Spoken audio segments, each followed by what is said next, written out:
MrBeast has now deleted his tweet announcing the new features on his website ViewStats that allows individuals to make YouTube thumbnails exactly like his. And everybody's a little bit confused. I mean, why wouldn't every YouTuber want to make their thumbnails exactly like the biggest YouTuber on the platform for the low cost of $80 a month? This shit is $80 a month? From creating custom results from any channel to literally being able to put your face on a thumbnail, it literally feels like cheating. This is the home of the AI tool where you can type in any channel on all of YouTube and it will use it as inspiration for the thumbnail it's generating. Shortly after this clip of MrBeast went viral alongside the corresponding video, Jacksepticeye retweeted this with "What the actual f***?" and he used my logo in the promotion for it too. "I hate what this platform is turning into. AI." Now, Jacksepticeye is like the #2 biggest MrBeast hater as far as the internet is concerned. #1 being myself, of course, most prominently because of a clip of him that went viral where he was hooked up to a lie detector test and asked, "Do you think MrBeast ruined YouTube?" To which he replied, "Yeah. Not only do I feel like MrBeast ruined YouTube, but also I feel like it's because with MrBeast's virality, YouTube turned into more about money and clicks and views rather than just making videos that you care about." Do you think MrBeast ruined YouTube? Yes. Because it became more about views, money, and popularity than it did about having fun. You just don't think you had fun playing Squid Games? You don't think you had fun riding on yachts? Building wells in Africa? I don't know. If he had fun doing those videos, they'd be longer. We'd see the fun. Ooh. MrBeast would respond to this clip going viral on Twitter with what I can only sort of consider a relatively tone-deaf response, basically stating that he's been spending every waking hour and every dollar that he's made reinvested into making YouTube. Of course he has fun, and he considers this statement by Jack to be incredibly disrespectful, and in his words, "I could say so much more, but I'll just take the punches and be the bigger man. Sigh," he says in a 3-paragraph long response that evidently isn't supposed to be considered a response.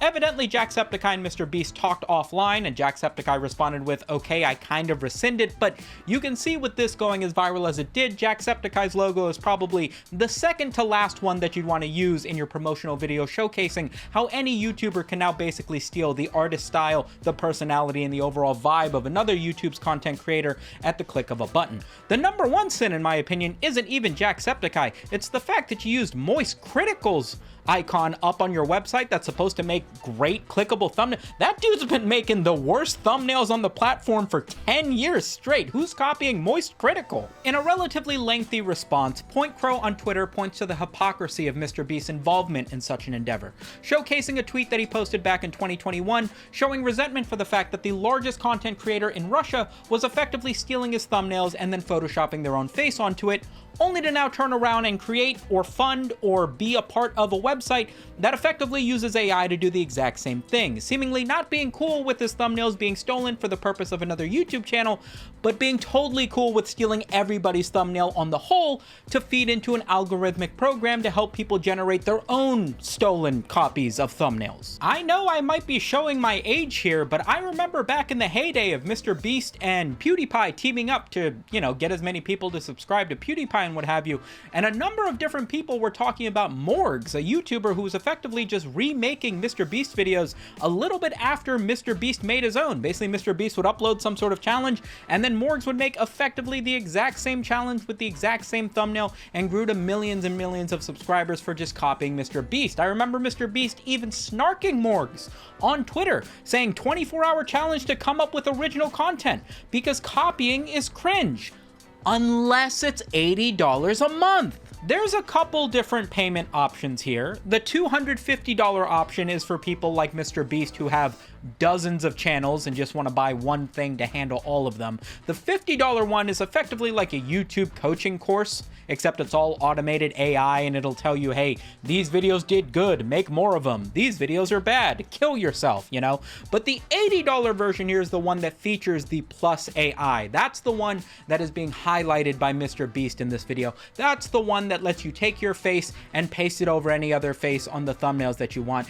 And I just feel like the fact that this is $80 and the entire Adobe suite, every single piece of Adobe software, from editing to audio to Acrobat to Photoshop, is $10 less than this. That's kind of crazy, right? But hey, AI is expensive. You can't expect to have it for free. Sam Altman says that ChatGPT spends millions of dollars a month just handling people saying please and thank you. Every single thing you say to that thing has a cost. In fact, ChatGPT is estimated to use over 1 million kilowatt hours in any given month, which according to a quick Google search, the CO2 emissions being offset by that would require 7,000 trees over a decade, which means 1 month of ChatGPT would require the better part of 800,000 trees, and that's not including the extra electricity that was used by me to do this Google search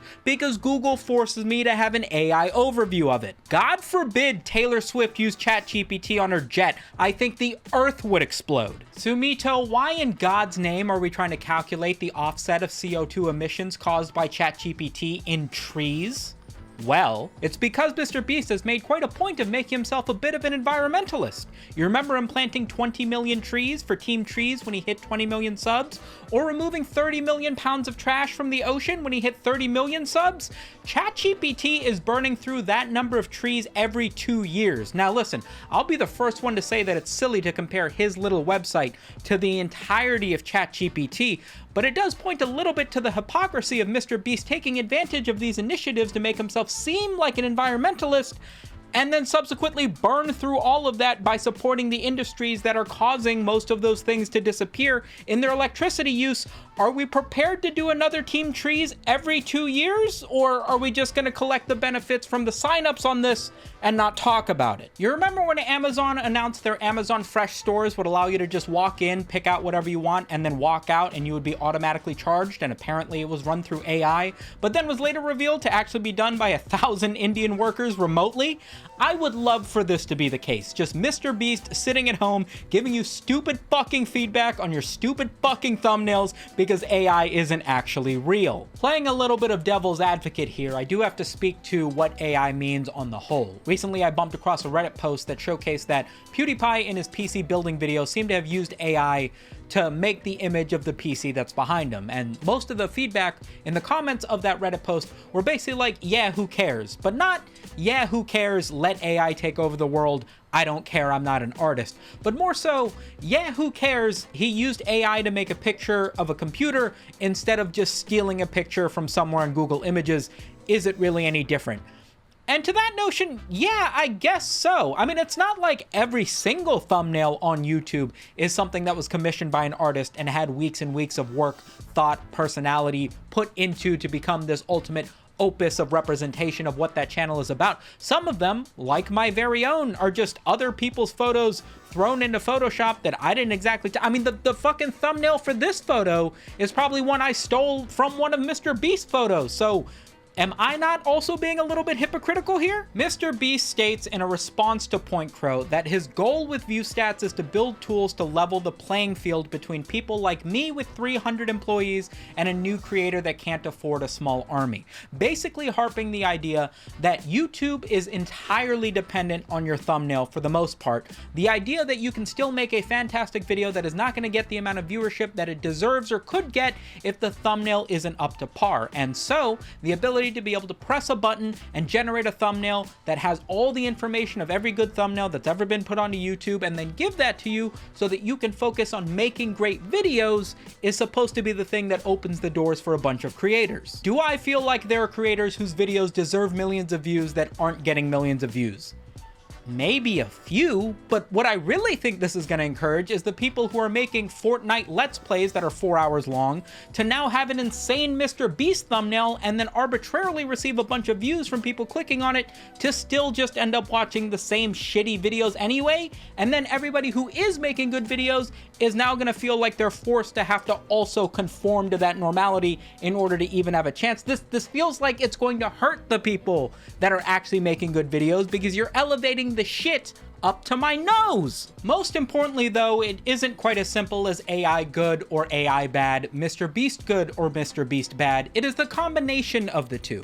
MrBeast is, as of this recording, the most subscribed channel on YouTube ever. Nobody's hit 400 million subs. He is #1. And anything that MrBeast does at this point is what dictates what YouTube is going to be. If MrBeast decided tomorrow to start making thumbnails exactly like Moist Critical, I'm not under the impression that those videos would suddenly get 100,000 views. I think you could very much set the stage for everybody to be able to make accessible thumbnails by you just making accessible thumbnails. The other thing that I want to point out is MrBeast is very much the ultimate YouTuber in the eyes of most people simply because of the size and the number of views that his videos garner. But this endeavor into using AI to make thumbnails by taking other people's work feels exactly like if Steven Spielberg or Edgar Wright endorsed your ability to use AI to generate a movie for you, or Tupac telling you that it's okay to use ChatGPT to write the lyrics for your next song. Like, yeah, it might do a great job with all the wealth of knowledge from the information that it can scour information from. It might know music production and video editing better than you do and can do a better job than you can, but once you take the creator out of the thing you're creating, what are we doing anymore? I think it's insanely funny that MrBeast can take the clickability of a YouTube video and push it to its absolute limits to the point where it echoes upon the entire community of YouTubers that are underneath him to have to replicate that success in order to have a chance to garner even the normal amount of viewership they had 6, 8, 10 years ago, simply because of his actions, and then come and turn around and try to sell you a product in order to be able to receive the same sorts of results that he's receiving. It's just bodybuilders selling you their workout plan. It's millionaires selling you their online courses, right? I mean, it's not exactly the same thing. Like, maybe it does make a huge difference for a lot of people, but like, it's the same vibe at the very least. All of that to say that there is a relatively loud minority of people on Reddit and Twitter and even on YouTube themselves talking about their distaste for the MrBeastification of YouTube. The fact that every thumbnail needs to be the most clickable thing, the fact that every title needs to be incredibly viral, the fact that editing has to be TikTokified to the point where you can't even think about clicking something else, obviously turns YouTube into a much more gamed system that no longer rewards people for being themselves on camera, and it overall leads to a much tougher constraint for people who want to be able to make YouTube the way that YouTube was founded and intended to be at the beginning, which was tubing. I would argue that if you made a video making 100 wells in Africa, you wouldn't need to use AI to generate the absolute most perfect thumbnail for that video to get 200 million views. I would argue that no matter how much money you pay in order to make the absolute most perfect thumbnail, this Fortnite gameplay parentheses no commentary part 146 that is 25 minutes long with no editing cannot be saved no matter how good the thumbnail is. But hey, that's just my opinion. Let me know what you guys think down in the comments. Obviously, this is a relatively nuanced discussion, but for the most part, I believe that you don't necessarily need to give away Teslas, spend $100 million, or have the world's most clickable thumbnail in order to get people to watch a video with somebody talking about something that they're passionate enough, and I hope that that's evidenced enough by the fact that you made it to the end of this video. That's pretty cool, right? Shpisu.